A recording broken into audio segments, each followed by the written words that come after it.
George, we'll start first of all. We're at Wembley Stadium. What were your first impressions walking out? It's pretty impressive, isn't it? It is very impressive, very impressive.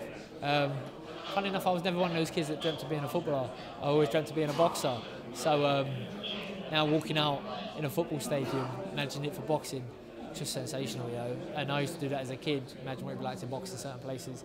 And you know, if I had to choose a ground, you know, why not choose Wembley? It's my hometown. It's an impressive arena. It's the biggest we got, and I just can't wait to arrive. We're hearing as well that the initial 60,000 tickets are sold out within an hour. That's pretty big news as well. Yeah, very good news. You know, I was texting Eddie Hearn saying we're going to sell out, and he goes, I hope so. And I think he was just being a bit, you know, level-headed, but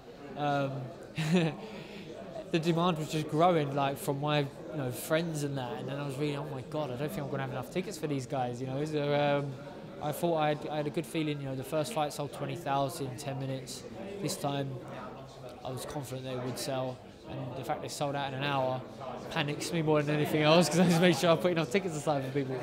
And you mentioned the press conference that kind of everything happens for a reason, and of course this fight, perhaps the biggest in British boxing history, has come as a direct result of that kind of desolation you're feeling that night in Manchester. Is that kind of how it's feeling now? Everything happens for a reason, and I'm going to keep saying it. I'm going to drive people mad with it. Everything happens for a reason. I don't believe in fate. I believe everything happens for a reason. And where are we? We're in London, in my hometown, at Wembley Stadium, in a record-breaking fight. And I'm going to challenge and win the world titles that are rightfully mine against Carl Froch, because I was robbed the first time out. And maybe I just wasn't supposed to collect those belts in Manchester that night. Maybe that's the reason why I didn't. I was certainly the better man on the night. I just didn't have any luck on my side. This time round, I'm going to make sure of it. It's a 3-round fight. This is Hagler Hearns. I know I can hurt Carl Froch. He knows I can hurt him. I've got faster hands than him. He knows I can land on him. He knows I've got better feet than him. He has no chance of winning. And if he wants to come out cautiously, I cut him down and then chop him down.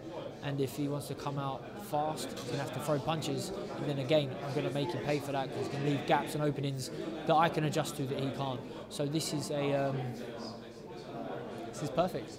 You famously, before the last fight, spoke of tactics, told him exactly what you were going to do. You're going to do that again this time? You're going to tell him what he's in for? I am, because I don't believe Carl's one of them fighters that can change and adapt. He is what he is. He's set in his ways. He might make slight changes in the build-up to this fight, but there won't be subtle changes. They'll be to correct imperfection that he's already got, which he won't be able to correct properly because he doesn't punch correctly in the first place. So, you know,